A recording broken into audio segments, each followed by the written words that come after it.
Come with me to get my feeding tube finally changed, except for initially when I got there in the morning, they still didn't have my tube. So I got up at 4:45 in the morning. We left at 5:15, got there at 6 a.m., and got all checked in, got an IV set and everything, just for the interventional radiologist to walk in and be like, hey, bad news, we don't have your tube. Mind you, I was admitted for 4 days waiting to get my tube changed and got fully prepped and ready, sterile and everything, and then they were like, oh, this is the wrong tube. Actually, I found out it was the wrong tube. I was like, that's the right one, right? And they're like, it says this.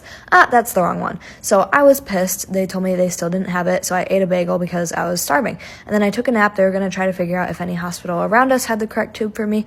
They did not. We went to the gift shop because I was really sad, and that made me feel better.